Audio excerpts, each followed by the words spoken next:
Hello and welcome to NTD News Today. Kevin Hogan here. Let's take a look at our top stories.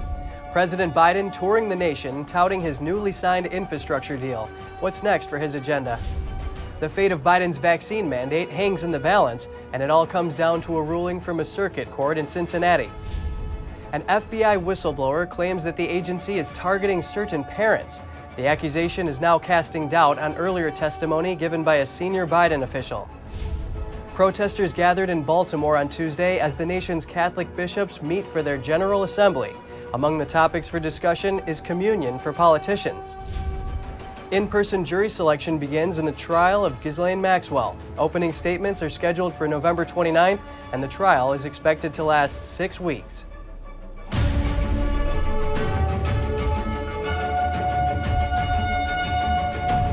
Deliberations are ongoing in Kyle Rittenhouse's homicide trial. Jurors are back in the courtroom this morning after no verdict was reached last night. The defense is still requesting a mistrial with prejudice. That means getting the charges tossed and blocking prosecutors from refiling them. Kenosha County Circuit Judge Bruce Schroeder hasn't yet ruled on the request. 18-year-old Rittenhouse is facing 5 counts, the most severe of which could mean life in prison. A group of lawmakers are calling on the Speaker of the House to stop funding the executive branch. That's because they say Biden's vaccine mandate is unconstitutional. But the administration says the measure is one of the president's 6 methods of attempting to save lives and keep the economy open. All this while the 6th Circuit Court of Appeals is chosen to decide whether Biden's mandate for private businesses will stand. Members of the House Freedom Caucus are calling on Speaker Nancy Pelosi to refuse funding to the president over Biden's vaccine mandate. They wrote, "Federal vaccine mandates will only further divide America and harm our national security. For example, thousands of men and women in uniform are thus far choosing not to meet the recent COVID-19 vaccination requirements imposed by DoD. It is absurd to threaten to discharge honorably or dishonorably anyone in our military for making that choice." The caucus is the most conservative bloc of House Republicans. Biden's vaccine mandate is one of 6 strategies to combat COVID. Those are vaccinations, boosters, preventing transmission in schools, testing and masking, avoiding lockdowns by combating the Delta variant, and improving care for those infected. Though the letter asserts the mandate would negatively affect federal agencies like Customs and Border Protection and defense personnel. It comes as an appeals court keeps its block on the mandate, pending further court action. And now the 6th Circuit Court of Appeals, with a strong conservative majority, will decide whether the federal mandate stays or not. That's because it was selected at random to hear all of the legal challenges to the mandate. What's more, all 50 Senate Republicans are formally challenging Biden's vaccine mandate for private businesses. They are doing it under the Congressional Review Act. That allows Congress to eliminate an executive rule. Senator Mike Braun of Indiana is leading the charge. He's calling on senators to vote to disapprove what he calls the unconstitutional mandate. He says all it needs is a simple majority. This may be unlikely, given the 50-50 split and VP Harris's tie-breaking vote. Furthermore, Osha has suspended its enforcement of the vaccine mandate. It comes less than a week after an appeals court rejected Biden's challenge and reaffirmed its decision to block the mandate. And after at least 27 states, private and religious organizations, and other groups have sued Biden over it. They claim he doesn't have the authority to issue it. And the White House is going to keep its mask requirement in place.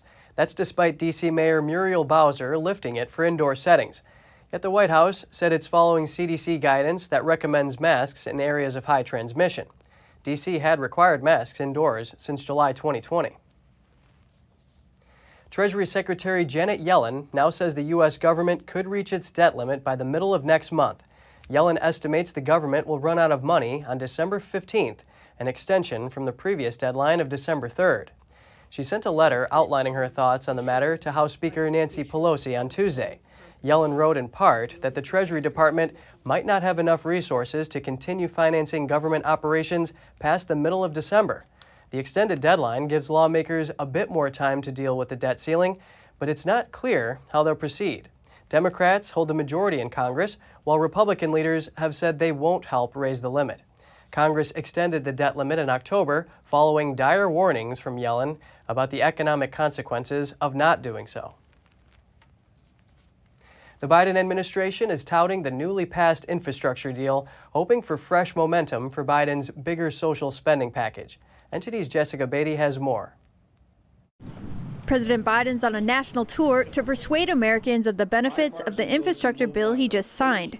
He started out in New Hampshire Tuesday on an old bridge in need of repairs. This isn't some gigantic bill, it is, but it's about what happens to ordinary people.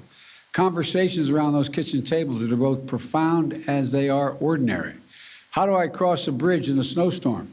Transportation Secretary Pete Buttigieg focusing on the ports Tuesday, which are bogged down with costly shipping delays. A once-in-a-generation set of investments, including $17 billion to improve infrastructure in our ports and our waterways. It's the biggest federal investment in ports in U.S. history.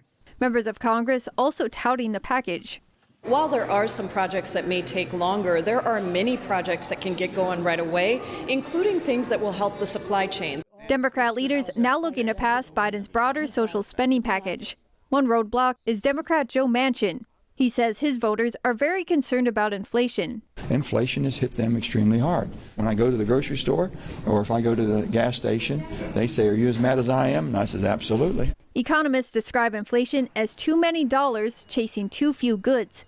With a supply-demand mismatch, printing more money for the social spending package could drive inflation up.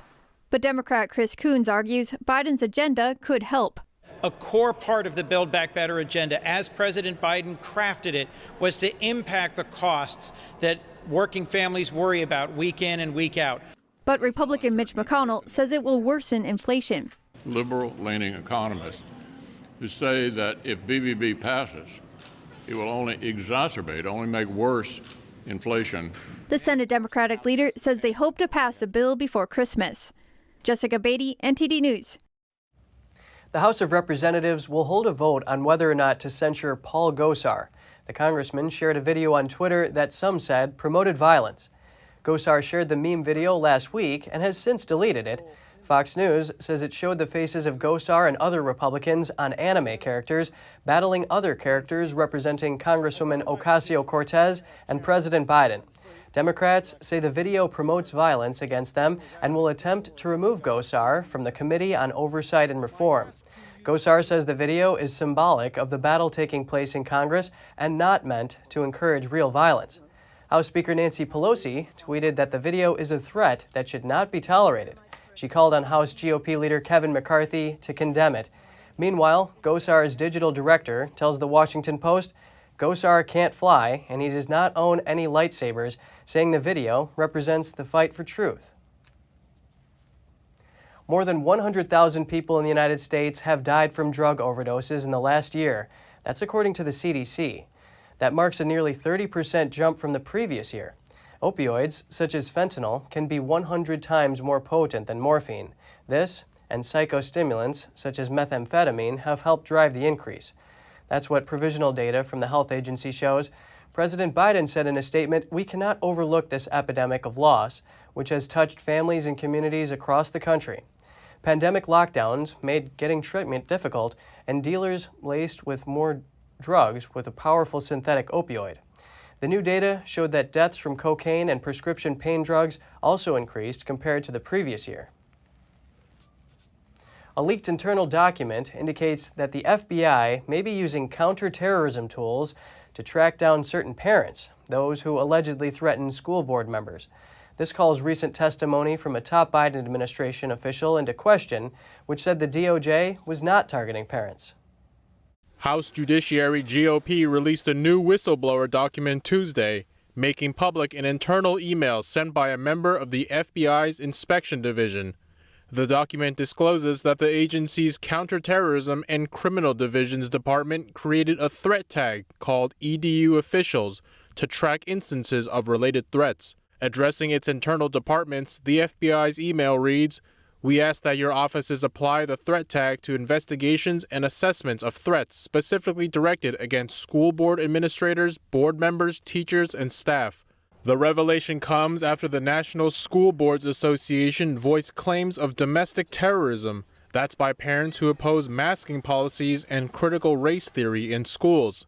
Attorney General Merrick Garland issued a memorandum on October 4th, directing the FBI to investigate the alleged threats. Citing the leaked document, Congressman Jim Jordan wrote a letter to Garland on Tuesday. It accused him of lying to Congress when he testified last month that DOJ isn't targeting parents who choose to protest at school board meetings. Senator Josh Hawley also called on Garland to return to Capitol Hill and answer for the allegations. He tweeted, "If this is accurate, parents are getting the domestic terrorist treatment after all." The FBI has denied the accusation in a statement to the Epoch Times, saying it has never been in the business of investigating parents who speak out or policing speech at school board meetings. Protesters gathered in Baltimore as the nation's Catholic bishops met for their General Assembly. One of the main debates is whether or not Catholic politicians who support abortion should receive communion. NTD's Andrew Thomas has the details. A few hundred people gathered in a pavilion across the water from the Baltimore Marriott waterfront for the prayer rally held by the Apostolate Church militant. We are praying predominantly for the successors of the apostles over there on the second floor. Many of them are blinded to the truth. Many of them are malformed. They grew up in seminary, many of them during the age of the sexual revolution. They had their faith distorted. Attendees like James Randisi were there to protest what he views as the bishop's relaxed stance regarding Canon 915, a rule in Catholicism that prevents those who, it says, obstinately persist in manifest grave sin from receiving communion. They should enforce Canon Rule 915, which does not allow people, politicians, who egregiously commit mortal sin, particularly abortion, and they should not receive Holy Communion. It desecrates the body, blood, soul, and divinity of our Lord. Sean and Dorothy Marshall attended the protest for the same reason. Abortion and homosexuality in the priesthood. Two big issues killing the church. Exactly. Communion for believers in abortion.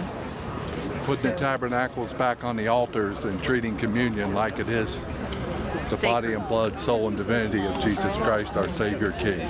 Many speakers took the stage to pray and discuss their grievances with the Catholic Church and American politicians. Protesters like Gladys Garavito of Jacksonville, Florida, cheered and agreed from their seats. We need to make our voices known so they know that we faithful Catholics are going to stand up for our Lord Jesus Christ. That's why we're here. That's why we're here. The bishops will debate whether or not to deny communion to Catholic politicians like President Biden, due to their support for abortion rights. Andrew Thomas, NTD News. The latest figures on immigrants illegally crossing the southern border are out.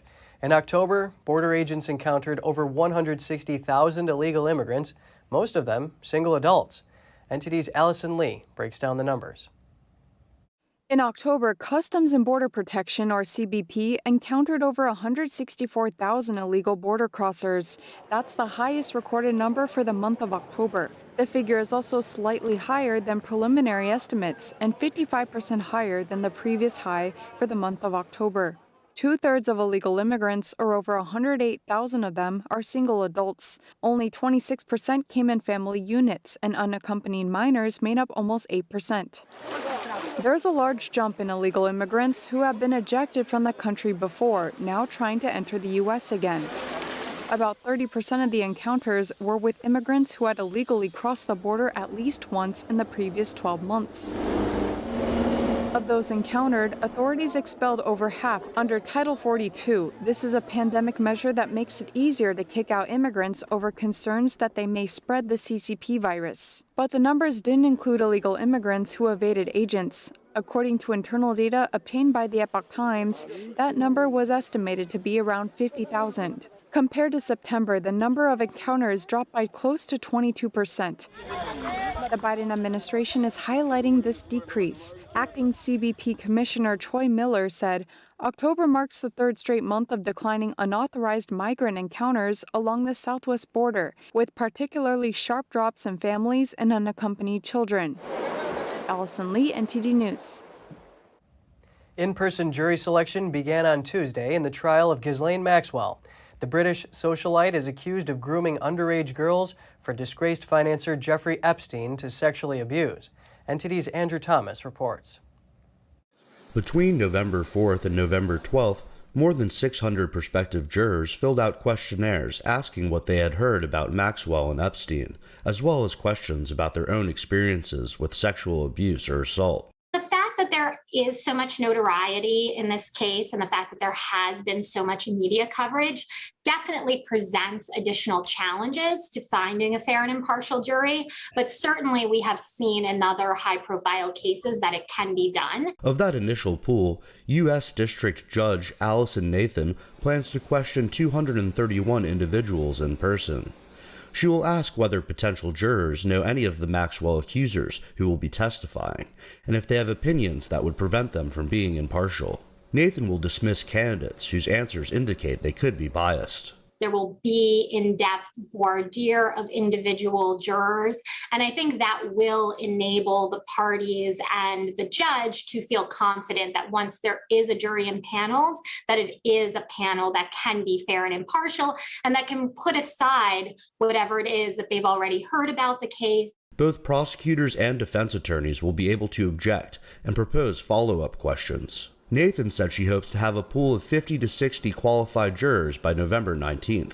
Attorneys for both sides will then select dozens of jurors to be removed from the pool. In a case like this, where you have had an extensive questionnaire, where there are very sensitive topics, you would expect it to take at least several days to get a panel that can be fair and impartial.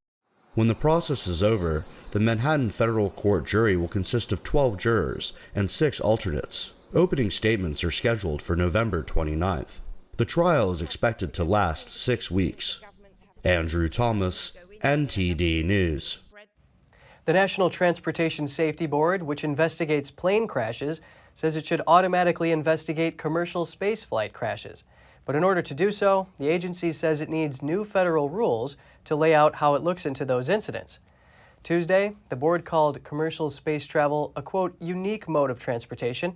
The agency said it needs, quote, detailed procedures addressing the distinct differences from investigations of other modes of transportation. NTSB Chair Jennifer Homendy said clear investigative procedures are needed due to the fast growth of the commercial space travel industry. The agency has already investigated other commercial space incidents, including the 2014 Virgin Galactic crash that killed test pilot Mike Alsbury. And in New Mexico, plans to pause new oil and gas drilling within a 10-mile radius of the Cacho Canyon National Historic Park, but local tribal leadership voicing strong objections to the Biden administration's intentions. Chaco Canyon National Historic Park is a UNESCO World Heritage Site and an international dark sky park with ancient structures, and oil and gas drilling is already prohibited within its borders. The Navajo Nation Council says they prefer a 5-mile protective radius instead. The smaller radius would allow tribe members to lease more land for oil and gas development. Navajo Nation Resources and Development Committee Chair Ricky Nez says the Biden administration has to work with the council to find a solution that meets the needs of the local people and doesn't affect their livelihoods. And before announcing the proposal, Biden said tribal nations do better when they make their own decisions. But the Navajo Council speaker said in a press release that the Biden administration had ignored previous requests to meet with tribal leaders and hear concerns from local residents.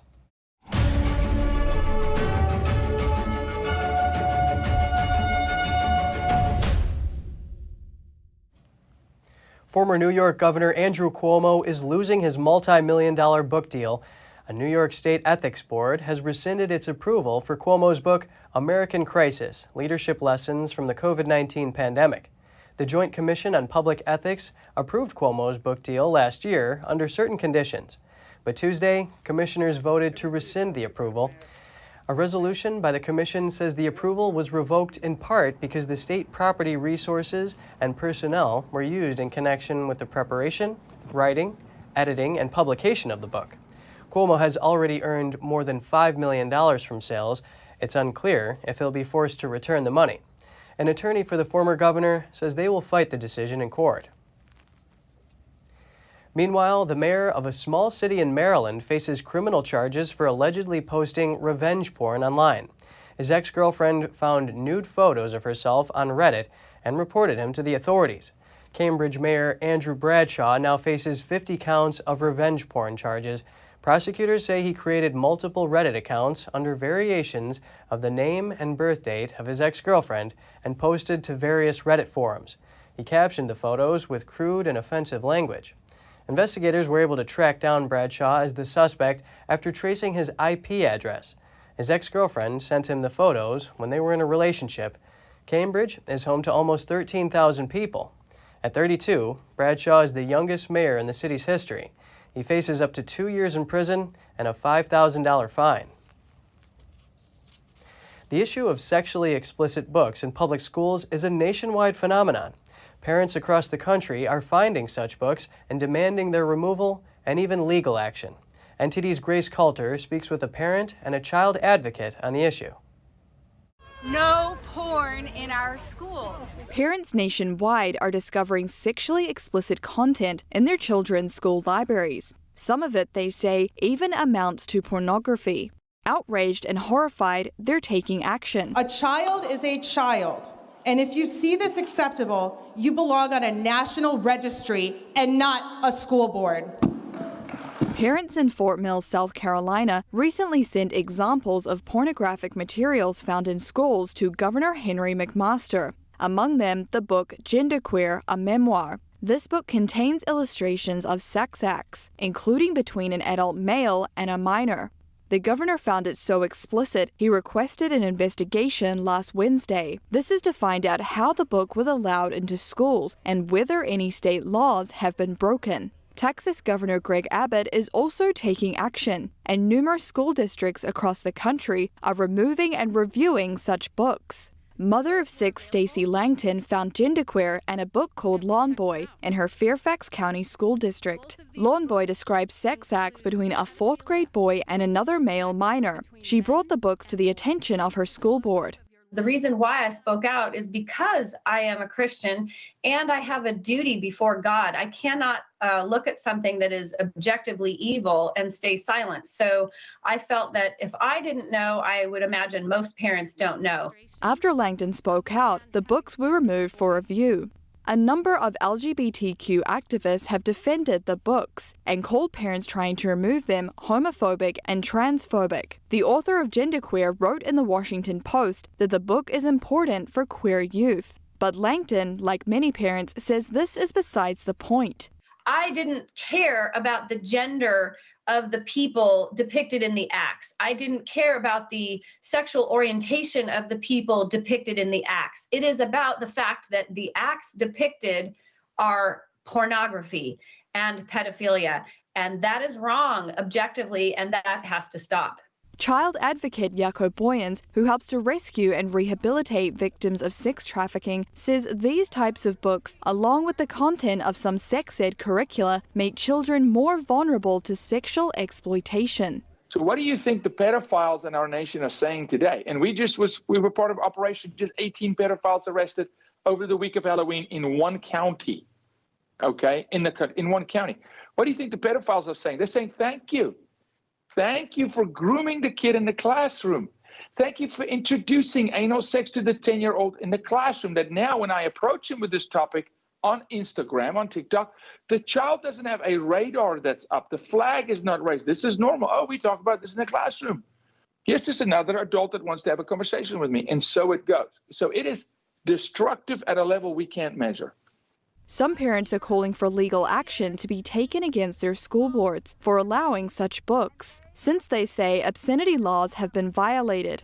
But Boyan says there's a loophole in obscenity law. He points out that a 1973 California court decision can allow for such books to be in public schools. All school districts have to do is claim that the material has serious literary value. Unless we call out the mechanisms they use and how they operate, you can't stop it. You're always late. You're always behind. We got to get ahead of it. The obscenity exemption statute has to be revised. We have to close the loopholes. We have to demand, every parent demand that the school show you the curriculum, the full curriculum. They have to, on the premises, show the full curriculum. But parents have not for decades even asked, what's my child being taught at school? But that's all changed over the last several months. Parents nationwide aren't only asking, they're demanding answers and change. Grace Coulter, NTD News. Just ahead, a town in Washington state is suffering with 3/4 of houses there damaged by a historic flood. And kids afraid of getting a shot are now embracing a furry form of therapy. A golden retriever named Ollie is helping them through their vaccination anxiety. All that and more here on NTD News.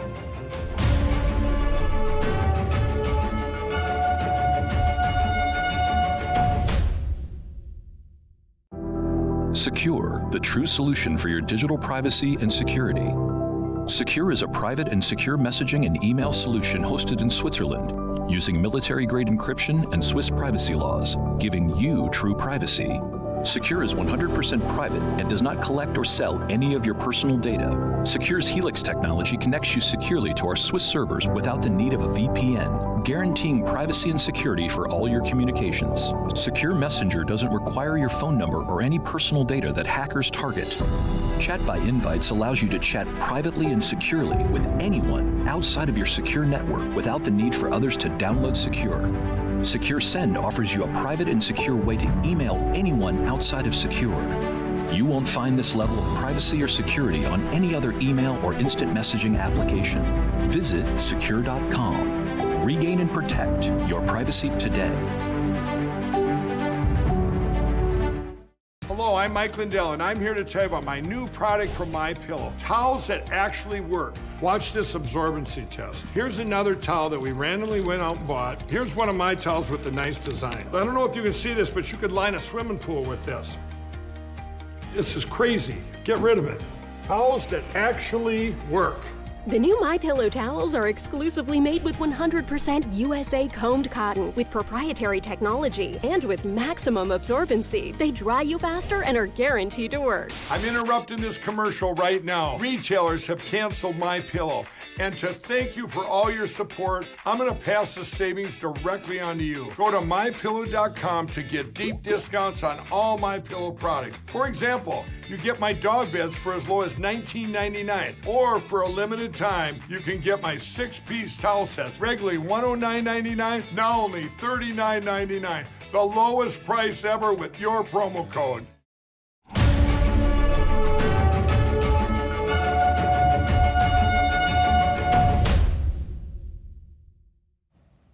Historic flooding strikes Washington state. Some 75% of the homes in the town of Sumas have flood damage.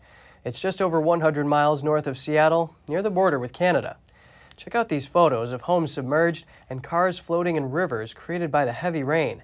According to the mayor of Sumas, all of its 1,600 residents have been without power for more than 24 hours.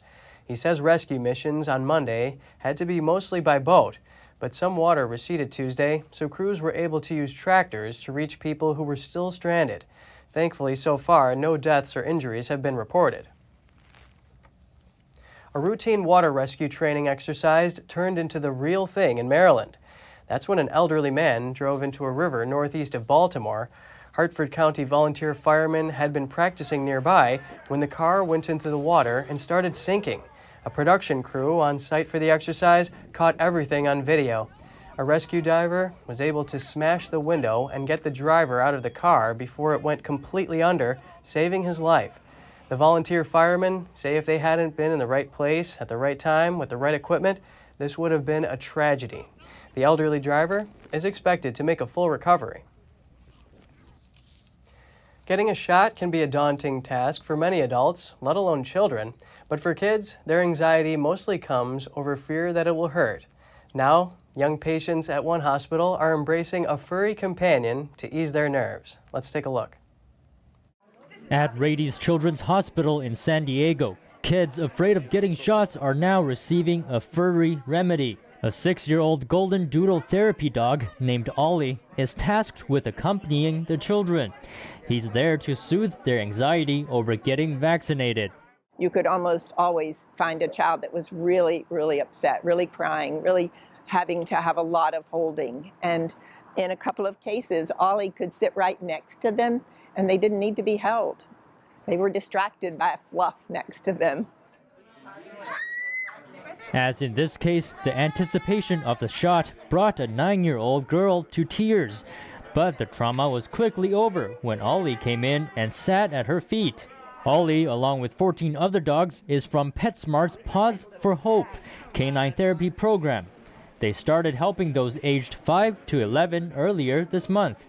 We started the vaccination, I think it was November 2nd, and it was just the first dog showed up on that day. And there was just children there, patient families, mothers, just smiling. Some of them, as you can see, the anxiety level was so high, kids crying. But when that dog showed up, it just kind of brought some relief and made it a lot easier for the process. Before helping calm needle-related nerves, these dogs were already bringing joy to patients in the Children's Hospital. Many patients there are battling cancer or other dangerous illnesses. Oh my goodness, the staff is so relieved and happy to see the dogs back. Yeah, the physicians, the nurses, the staff who clean the rooms, who bring the food, they're all just elated to see the dogs. After pandemic restrictions hit earlier last year, some 20,000 annual canine visits came to a halt. Their work resumed about 3 months ago. Get ready to say goodbye to the Staples Center, in name only at least. The Los Angeles home of the Lakers, Clippers, and Kings is set to get a new name. It will soon be known as the Crypto.com Arena. The change comes after a 20-year naming rights deal expired. Office supply retailer Staples paid for those naming rights in 1999 to the tune of $120 million. The new name is scheduled to take effect Christmas Day. Cryptocurrency platform Crypto.com paid $700 million for 20 years. It's now believed to be the largest naming rights deal in history.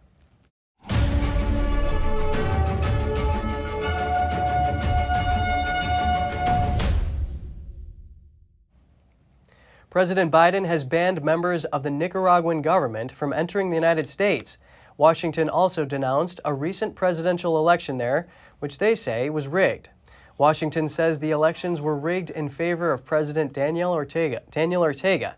The ban applies to all elected officials, as well as Ortega's wife, security force members, and anyone seen as undermining democracy in the country. Canada and Britain have also slapped sanctions on officials. Ortega, a former Marxist guerrilla leader, has jailed political rivals and cracked down on the media. Many analysts are skeptical whether new measures will have much impact, as previous sanctions and freezing of assets have done little to deter Ortega. And over to Europe. After Austria implemented a lockdown on the unvaccinated, France's authorities are considering doing the same as COVID-19 cases surge in the country. But the French people appear to be opposed to that measure. NTD's David Vives has more from Paris. The possibility of another round of lockdowns looms over France, as new COVID-19 cases have surpassed a daily average of 10,000 in the country. Health authorities are suggesting new measures. One of them might be a lockdown for only unvaccinated people. This would follow in the footsteps of Austria, which implemented the measure on Monday. On the same day, a French government spokesperson said that no options are excluded, including forcing the unvaccinated to stay home. But this idea is hard to accept for Parisians. I think this really is nonsense. This really proves that we are right to doubt the vaccine efficacy. As for me, I got the 2 jabs. I don't want to get the 3rd jab. When we see what's happening in Austria, of course we are afraid the same lockdown will be implemented here. We know that people can't bear it anymore. They were vaccinated more or less against their will, and they thought that was going to be enough. I think it's better if we all stick together and try something else together, rather than split up and have part of the population in lockdown. The Academy of Medicine suggested modifying the health pass into a vaccine pass, which means a negative COVID-19 test would no longer be enough. Unvaccinated residents won't be able to take trains, go to restaurants, or even visit the hospital. However, the proposed measures were heavily criticized on social media. The criticism likely prompted the government spokesperson to clarify that no future lockdowns are expected at the moment. Even if there is no plan for new measures yet, there is a possibility of more restrictions for the unvaccinated, following the lead of other European countries. David Vives, NTD News, Paris. Wineries in Spain are faced with problems in their supply chain as restaurants and bars are back open and getting ready for their first big holiday season since the pandemic lockdown. Demand for wine has soared. Rising energy costs and inflation are an additional concern for wine producers. This report from NTD's Eddie Aitken. Among the vineyards of Spain's wine country, winemakers are working as fast as they can to fill up bottles in time for next month's peak Christmas season. But it's not looking easy in the world's third largest wine-producing nation. No, it's an absolutely real worry today. The Christmas campaign is extremely important and concentrates a great deal of our sales. It's clear that if we don't have the materials we need to dress and assemble our bottles, we won't be able to deliver to our customers. Like other industries around the world, producers are facing rising prices, problems with transport, and shortages of supplies. Inflation in Spain has hit a 29-year high. The price of electricity affects us as it does everybody. Fortunately, we partially use auto-consumption of energy, and so we can offset a part of those costs. But there's a part that's affecting us. Gas consumption, diesel, petrol for transport. Everything is going up. Without doubt, that makes the product more expensive. Spain's Wine Producers Federation says supply chain disruptions should work themselves out in the coming months. The country's Glass Producers Association acknowledged the bottle shortages in some areas, but also expects the peak of demand to be mostly resolved by the year-end. Eddie Aitken, NTD News. Up next, animal lanterns light up the annual holiday lights at the Bronx Zoo. We get a peek preview of the event. An Israeli startup is making 3D printed fake meat. Redefined Meat hopes to compete with Beyond Meat and Impossible Foods. Find out more when we return.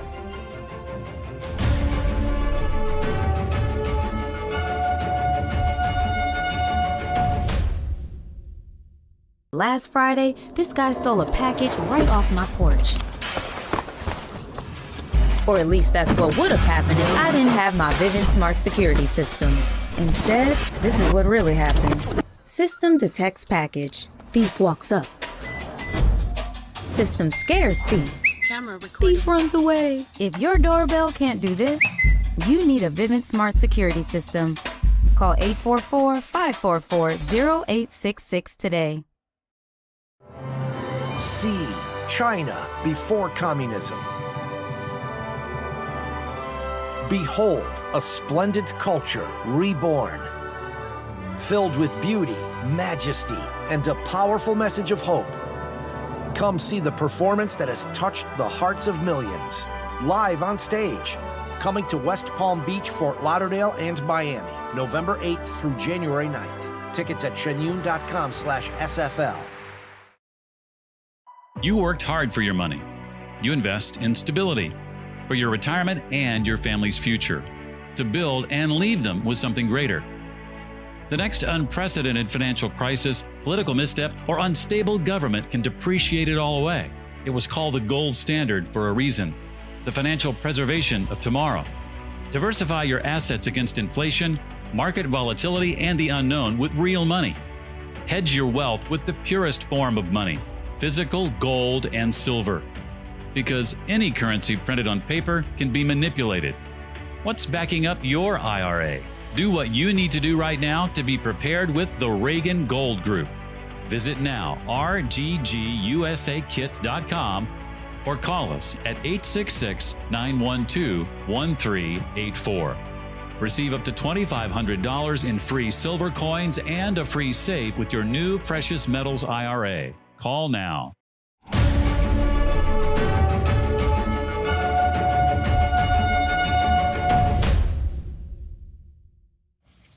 The holiday season is coming, and in New York's The Bronx, even the animals are lighting up. Now we'll get an exclusive preview of animal lanterns at the Bronx Zoo holiday lights. NTD's Chenny Wu was there. The holiday is brightening up. I'm here at the annual Holiday Lights Show at the Bronx Zoo. At the opening ceremony, a lights show. Then a performance including wildlife stilt walkers. 3, 2, 1, Zoo officials and VIPs flipped the switch and officially kicked off the zoo's holiday festivities. Well, After a long hiatus, Holiday Lights is back after a second year. Last year we had a great event. We're back this year bigger and better than ever. This year's lights feature 6 animal lantern trails. In all, you'll see more than 260 lanterns representing 70 animals and plant species. The lanterns are beautiful, but in addition, we hope they inspire you to really feel closer to animals and nature. I think my favorite thing so far has been the lantern trail because in the past we haven't been able to see them. They've been too crowded, but this year they've spread them out and it's beautiful, right, sweetie? Yes. Do you have a favorite animal? Elephants. The elephants? The lights and all the animation on the animatronics have been beautiful. I like the holiday lights because it's so colorful. Other attractions around the zoo include wildlife theater performances, food stalls, and even a s'mores station. The Bronx Zoo holiday lights will be open to the public from Friday until January 9th. Tickets must be purchased in advance and are expected to sell out. Chenny Wu, NTD News, New York. 2 professional ball players are changing gears and will fight each other in the boxing ring. One played in the NFL, the other one was in the NBA. NTD's Arian Pastar has the story. Running back Frank Gore is going to fight point guard Deron Williams. It's the first professional boxing match for both of them, but they say they've been training for quite some time. The main fight of the day will be between Jake Paul and Tom Fury. But this one might be more interesting for the NBA and NFL fans out there. You might think that a running back has better chances in this fight, but that's not necessarily the case. I can't say if I could take more hits than him because I play ball. Boxing is a totally different sport. Boxing is not only not a ball sport, but also not a team sport. How are they adjusting to that? In the team sport, you can hide behind other guys. In football, it's 11 on 11. It's kind of like getting thrown into the fire. And having to adjust. Athletes often exchange verbal arguments ahead of competitions, something these two don't seem to like much. I didn't hear any trash talk today. How do you see that going forward? I'm not a trash talker, so even if he would have came out and talked trash, you're just not gonna hear it from me. I respect any man who want to get in the ring. They gotta have some type of toughness. The two say they won't have any hard feelings for each other after the fight, which will take place on December 18th in Tampa, Florida. Arian Pastar, NTD News, New York. Israeli startup Redefine Meat has rolled out its first whole cuts of alternative meat. The company says it hopes to reach thousands of restaurants by the end of next year. Diners in Europe could soon be ordering 3D printed fake steaks that look this real. Israeli startup Redefine Meat has rolled out its first whole cuts of alternative meat, while expanding operations from Israel into Europe, where it hopes to reach thousands of restaurants by the end of next year. What's in it? A mix of soy and pea protein, chickpeas, beetroot, nutritional yeasts, and coconut fat. How does it differ to what's already on the market? Redefine Meat says so far, plant-based meat alternatives have mostly been limited to ground beef dishes, including hamburgers and sausages. This mimics flank steak, which is also known as bavette. The company, which until now worked with about 150 restaurants in Israel, says it'll broaden the appeal of alternative meat products. Wow. It's great. It feels like the real thing. I'm a vegetarian for almost 15 years, and I didn't eat meat for a lot of time. The texture feels right. Even the smell smells like the real thing. Really authentic. For me, it's revolutionary. The larger cuts, however, are more complicated to produce, and Redefine Meat says the process is still evolving. Our goal is to become the largest meat company in the world just by harnessing technology instead of animals. We will put our products everywhere that a consumer meet today, just a new meat instead of the meat you know.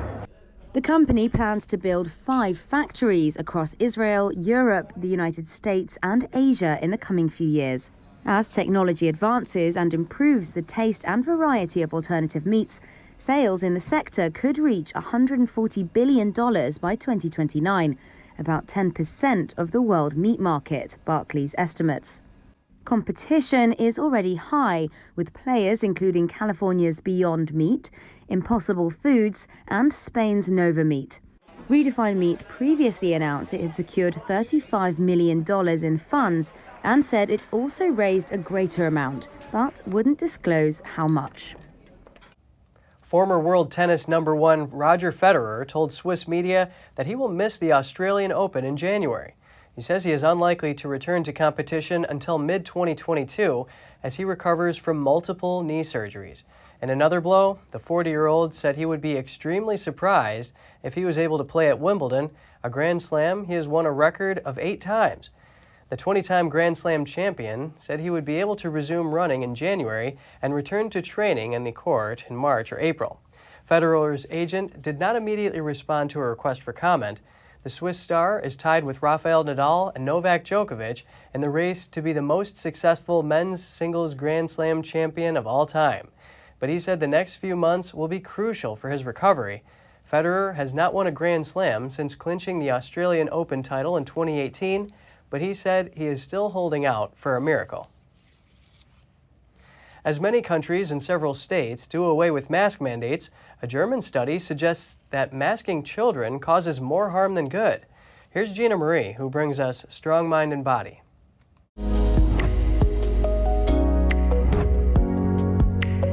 Welcome to Strong Mind and Body. I'm Gina Marie. Our kids have been experiencing anxiety, psychological stress, and behavioural changes since the COVID-19 crisis began in March 2020. Adults have also been suffering from extreme stress and anxiety. Now, a new retrospective study looking at data from 2020 and 2021 confirms what so many of us suspected: that masking as a prerequisite to classroom learning and participation in public life is causing children both psychological and physical harm.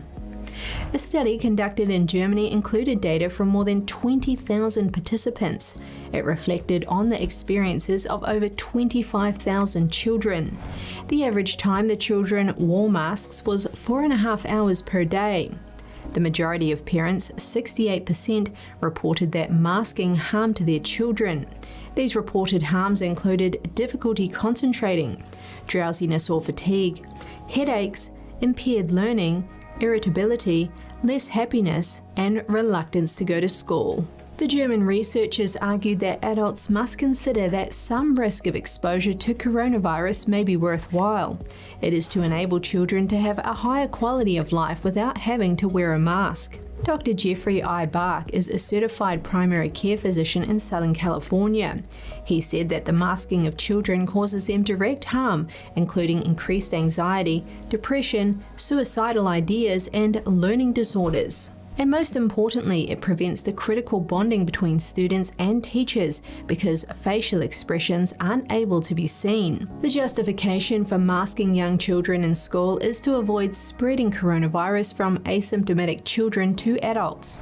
But data from Sweden shows that there's little to no danger when children attend school mask-free. Of the nearly 2 million Swedish children who continued to attend in-person school with free faces, only 15 children were admitted to the hospital with COVID-19. That's equivalent to 1 in every 130,000 children. 4 of these children had serious underlying conditions, 2 had cancer, 1 had chronic kidney disease, and 1 had a blood disorder. No child with COVID-19 died. What will be the long-term effects of masking and other COVID-19 mitigation measures on our children? No one can say for certain. What we do know is that suicide rates are at an all-time high in the United States. We have also seen sharp rises in child abuse and domestic violence since the beginning of the COVID-19 mitigation measures. We've also seen a rise in overdose deaths, especially among young people. At the same time, more children than ever are being prescribed antidepressants, anti-anxiety drugs, and antipsychotics. Perhaps it's time for parents and not the government to decide what's best for their children's health. It could be a great day to get out and hit the trails to celebrate National Take a Hike Day. There are more than 60,000 trails in the U.S. National Trail System. Some of them are almost 200 years old and track the footsteps of explorers like Lewis and Clark. These footpaths can take you to cascading waterfalls, mountain summits, rock formations, dense forests, and every landscape imaginable. There are even more trails when you consider those in local and state parks. You're probably within a 10-minute drive to many of them. Hiking is a great exercise that can burn up to 550 calories per hour. Now is also the perfect time to get out there and explore. And tomorrow night, you can view a historic event just by looking into the night sky, but you may have to give up some sleep to see it. The longest partial lunar eclipse in nearly 600 years will happen late Thursday night into Friday morning. It's expected to last nearly 3.5 hours and is really close to a full eclipse. NASA says it will cover more than 97% of the moon. It can be seen from anywhere in the country as long as skies are clear. A lunar eclipse happens when the Earth passes between the sun and the moon, casting a shadow over the moon. Thanks for watching. At NTD, we're honored to be your source for the news. Catch us again tonight at 6:30 Eastern. In New York City, I'm Kevin Hogan.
Thanks for watching us on YouTube. Did you know YouTube only keeps selective videos on its platform? So if you want to make sure you get the full picture, just subscribe to our newsletter.